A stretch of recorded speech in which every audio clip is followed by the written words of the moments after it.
जब बाहर बिकना शुरू हो जाएगा, मंडियाँ खत्म हो जाएंगी, उसके बाद मंडी खत्म हो गई, उसके बाद ये अपनी मनमर्जी करेंगे। कोई दिल्ली सरकार दी नीयत भैड़ी है, हाँ कोई दिल्ली सरकार दी नीयत भैड़ी ये किसान मटाउण नूं तुरी हुई है। सोच रहे हैं कि किसान समझता नहीं, किसान सब समझता है।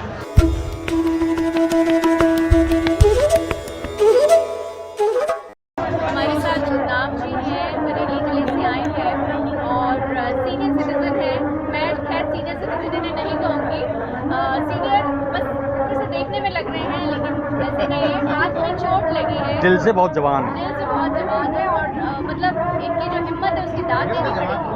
हाथ देखिए, इनके हाथ में दर्द में चोट है लेकिन चेहरा मुस्कुरा रहा है, उसकी वजह क्या है? ये चेहरा आपका, हाथ में चोट है, फिर भी आप इतने खुश मिजाज लग रहे हैं, क्यों?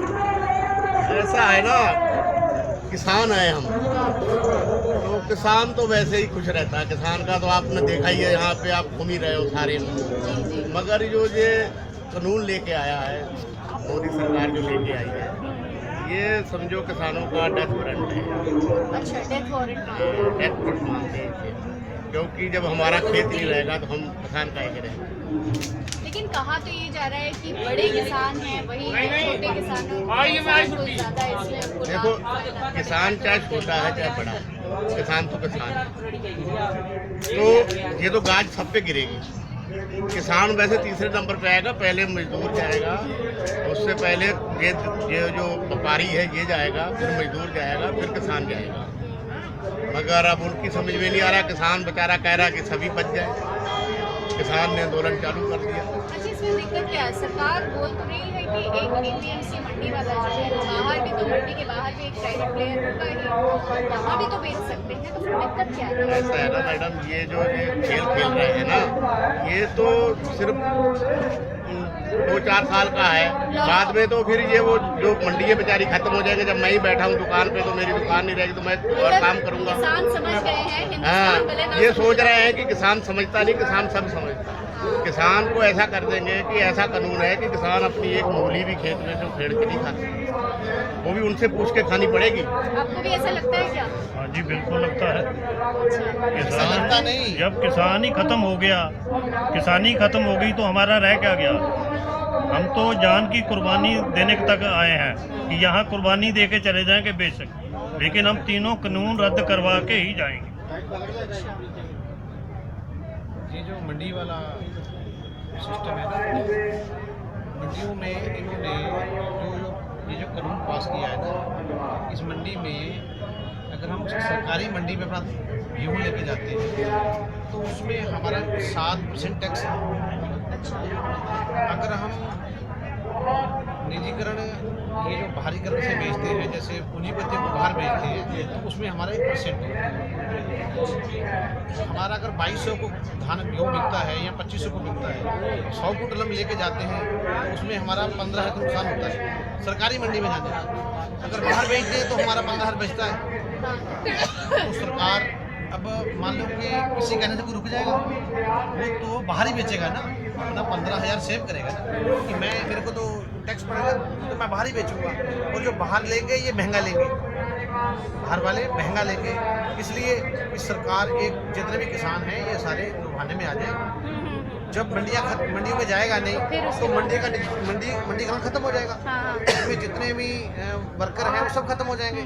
जब मंडियों में ताले लग जाएंगे, वहाँ जंग लग जाएगी, उसके बाद वो वही पूंजीपति इसको खरीद लेंगे। असल खेल शुरू फिर इनकी असली मनमर्जी खेल हो जाएगी ना, फिर अपनी मनमर्जी हो जाएगी इनकी। फिर तो जैसे कहेंगे हमारे तो ये खराब है, इसमें ये कमी है, इसमें नमी वो बात है, की बात इसमें ये है। और आप तो यही किसान फिर क्या करेगा? किसान की मजबूरी होगी उनको फिर देने के जो भाव कहेंगे। फिर ये भी तो कह रहे हैं कि कानूनन ऐसा होगा कि आप वहाँ एसडीएम के पास जाके नहीं, उसके आपको सारा बताता हूँ मैं।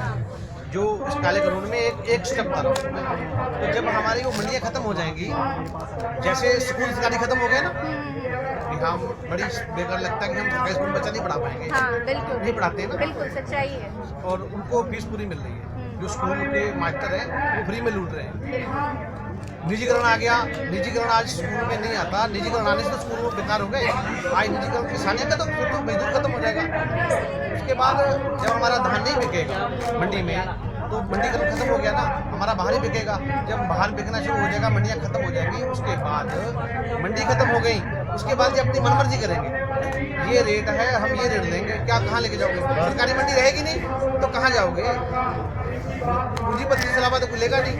उसके बाद जब हम रेट कम लेंगे तो फिर हम ये कहेंगे चलो ठीक है, हम तो हमें कुछ बचता नहीं। वो ये कहेंगे हमसे हम आपको बीज देते हैं, हम आपको खाद देते हैं और ये चीज़ देते हैं, हमें इंतजार करके दो।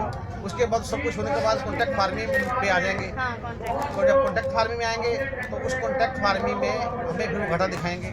उसके बाद वो फिर ठेका करेंगे, 15 साल का ठेका। उस ठेके में फिर एक चीज़ है, उसमें ये है कि अगर किसान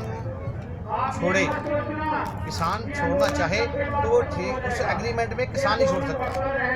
अगर वो जो ठेकेदार है, जो लेने वाला है पूंजीपति, वो चाहे तो 1 साल रख के 1 साल छोड़ सकता है। 15 साल का एग्रीमेंट में 1 साल छोड़ के छोड़ सकता है। 15 साल में जब दिल करे उसे फिर ले सकता है। ठीक। और अगर वो उसको ज़्यादा दिक्कत आ रही है किसान को, तो फिर वो उसको बेचने पे ही आखिर पे आ जाएगा कि मैं इसको बेचता हूँ। अगर किसान चाहे कि मैं किसी कोर्ट में चला जाऊँ तो कोर्ट का रास्ता ही बंद कर दिया। मोदी जी ने, मुझे याद है अभी गुजरात गए थे तो उन्होंने कहा कि आपने अदरक बोया तो क्या वो आया, और अदरक जहाँ जिस ज़मीन पे बोया क्या वो ज़मीन पे क्या, तो वो तो ये कह रहे हैं। वो तो उनके पिट्ठू बोल रहे हैं जो लोग। ये मोदी जी ने कहा, ये खुद मोदी जी कहा। ने जो कहा है, मोदी जी बुलवा रहे हैं, अपने आदमियों से बुलवा रहे हैं। किसान को हमें सबसे पहले तो आड़ती जरूरी है। हम अपने बच्चों की शादी करते हैं, हम कोई फंक्शन करते हैं, ज़मीन लेते हैं तो हमें आड़तियों पे पैसा ले आते हैं और आड़तियों से हम अपना काम चला लेते हैं। आज आड़त खत्म हो जाएगी, मंडी बीच में से खत्म हो जाएगी, हम किसके पास जाएंगे? अडानी अंबानी के घर थोड़ी जाएंगे, अडानी अंबानी के घर से थोड़ी हम पैसा लेंगे। एंटीला हाँ। सही है। नहीं, एक सवाल मेरे मन में है कि एक डिवाइड एंड रूल होता है।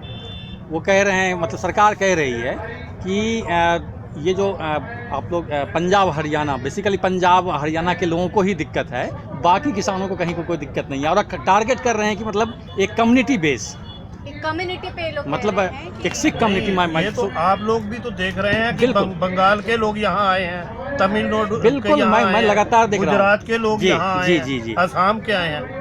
जिनको परेशानी नहीं है तो वो यहाँ क्या लेने आए हैं? अगर पंजाब को या हरियाणा को परेशानी है तो वही आना चाहिए। हाँ। फिर बाहर के लोग क्यों आए हैं? वो तो एक वो हमें दिखा रहे हैं।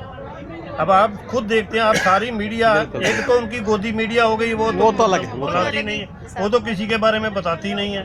जब किसान, सारे देश का किसान यहाँ आके बैठा है, मोदी आके बैठ के बात कर ले, आके किसानों के बीच बैठ जाए, क्यों नहीं बैठता वो?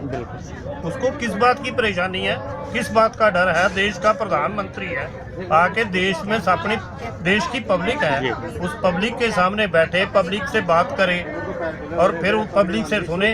पब्लिक की बात सुनेगा तो तभी उसे पता लगेगा। मन की बात तो सुनता है, लेकिन पब्लिक की बात नहीं सुनता। मन की बात तो शुरू से सुने रहे, मेरे मन की बात है, पब्लिक की बात भी तो सुननी चाहिए।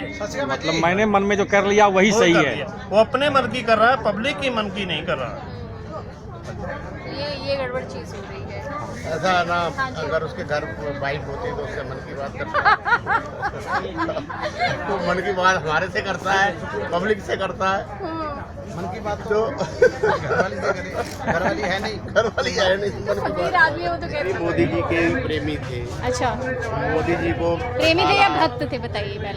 भगत नहीं, भगत तो अलग बात होगी ना। प्रेमी थे कि कहा भी चलो मोदी जी को लाओ, क्योंकि अच्छा काम करेगा, कुछ करेगा। हाँ। अंदर आ जाओ। अगर मोदी जी ने तो पकड़ के बिल्कुल ही वो 2-4 आदमियों का रह गया। और पूरी इस टाइम जो ये बना हुआ है, ये राष्ट्रीय आंदोलन बन गया, आपको भी पता है। बिल्कुल। वो कहते हैं ना, बनी पे लाखों निशार होते हैं, बनी जब बिगड़ती है तो दुश्मन 1000 होते हैं। अब मोदी जी के सब दुश्मन हो गए। इसीलिए मैंने कहा, जब बिगड़ी थी, जब बनी थी तो सब उसके प्रेमी थे, अब बिगड़ गई तो समझो। अभी भी तो मोदी जी कहते हैं कि मुझे कॉन्फिडेंस है क्योंकि लगातार चुनाव जीतते जा रहे हैं, तो लोगों का जो मुझे समर्थन मैडम, मिल ईवीएम रहा का है। फैक्ट है। ईवीएम का जो है वो अगर जब तक रहेगी तो मोदी जी जीतेंगे। तो 2024 तक जैसे बोलते हैं लोग यहाँ बैठेंगे, बोलते हैं, तो फिर तो ईवीएम का आप लोग को डर नहीं लगता है कि डर लगता है। अब हम तो क्या करें, वोट हम कहीं डालते हैं, पड़ कहीं जाता है। अब दूर मत जाओ, बिहार का ही देख लो आप। जी क्या इस चुनाव का और इस आंदोलन का मतलब है क्या? हाँ? इसको जोड़ के देख रहे हैं क्या आप लोग कि वो चुनाव में जीतना और हमारा आंदोलन कानून वापसी? ना ये कोई नहीं है, ये तो आंदोलन अपनी जगह है, चुनाव अलग जगह है। चुनाव को हम लोगों ने गलती कर ली जो उसको बना दिया। जब वो गलती को पछता रहे हैं, हमें क्या पता था कि ये देशभक्त जो बना हुआ है ये देश के साथ ही गद्दारी कर देगा, किसानों के साथ गद्दारी कर देगा। आज किसानों के साथ गद्दारी की है, किसान झेल रहे हैं उसको। अब आप बताओ, एक किसान होता है, किसान का ही बच्चा फौज में जाता है, आपको ये तो पता ही है। सब तो किसान के बच्चे हैं, हम भी किसान के बच्चे, सब लोग। देश मतलब किसान। वहाँ पे नहीं, बॉर्डर पे नहीं, इस टाइम किसान का ही बच्चा बॉर्डर पे बैठा है, और ये यहाँ रोडों पे भी किसान बैठा हुआ है बेचारा। हर तरफ किसान मर रहा है। अगर देश को बचा रहा है तो वो भी किसान का ही बच्चा बचा रहा है। क्योंकि जब शहीद, अब आप पुलवामा का देखो, 40 लोग वहाँ पे शहीद हो गए, तो उनका परिवार बेचारों का नहीं रो रहा है। शहादत हो गई। अब इन्होंने तो अपना कर दिया, उसमें अपनी राजनीति के लिए कुछ भी कर देंगे।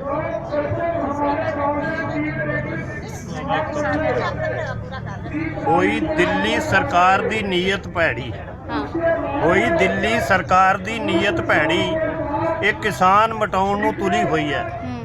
ਇਹਨਾਂ ਕਿਸਾਨਾਂ ਦੀ ਮੰਗ ਕੋਈ ਮੰਨਣੀ ਨਹੀਂ, ਸਾਨੂੰ ਈਨ ਮਨਾਉਣ ਲਈ ਤੁਲੀ ਹੋਈ ਹੈ। ਬਾਦਲ ਕਾਂਗਰਸੀ ਕੁਰਸੀ ਲਈ ਤਰਲੋ ਮੱਛੀ ਹੋ ਰਹੇ, ਬਾਦਲ ਕੌਮ ਦੀ ਅਣਖ ਹਲਾਲ ਕਰ ਰਹੇ। ਭਲਾ ਦੁਸ਼ਮਣਾਂ ਤੇ ਕਰਨਾ ਦੁਸ਼ਮਣੀ ਸੀ, ਬੁਰਾ ਕੌਮ ਦਾ ਉਹ ਵੀ ਨਿਹਾਲ ਕਰ ਰਹੇ। ਆਖਰ ਇਹ ਵੀ ਤਾਂ ਸਾਰੇ ਕਿਸਾਨ ਮਾਵਾਂ ਦੇ ਪੁੱਤ ਨੇ। ਜ਼ਾਲਮ ਜਿਨ੍ਹਾਂ ਤੇ ਜ਼ੁਲਮ ਗੁਜ਼ਾਰ ਰਹੇ ਨੇ, ਮੋਦੀ ਜਿਨ੍ਹਾਂ ਤੇ ਜ਼ੁਲਮ ਗੁਜ਼ਾਰ ਰਿਹਾ, ਘਰ ਛੱਡ ਕੇ ਹੋਏ ਬੇਘਰ ਫਿਰਦੇ, ਹੋਏ ਸੜਕਾਂ ਤੇ ਫਿਰਦੇ, ਸਹਿ ਮੁਸ਼ਕਲਾਂ ਦੇ ਸਿਰ ਤੇ ਭਾਰ ਰਹੇ ਨੇ। ਕਈ ਕਿਸਾਨਾਂ ਨੂੰ ਦੱਬਣ ਨੂੰ ਫਿਰਦੇ ਨੇ, ਕਿ ਕਿਸਾਨਾਂ ਦਾ ਨਾਂ ਚਮਕਾ ਰਹੇ ਨੇ। ਇਹ ਕਿਸਾਨ ਜੋ ਹੈ, ਇਹ ਸਾਰੇ ਸਰਦਾਰ किसानों का नाम चमका रहे ने, सारे हिंदुस्तान का नाम चमका रहे हैं। वेरी गुड, बहुत अच्छा, बहुत अच्छा, बहुत अच्छा। इसी खूबसूरत से, अब इसके आगे मेरे कहने के लिए 2 शब्द भी नहीं हैं। इसी के साथ देखते रहिए सत्ता।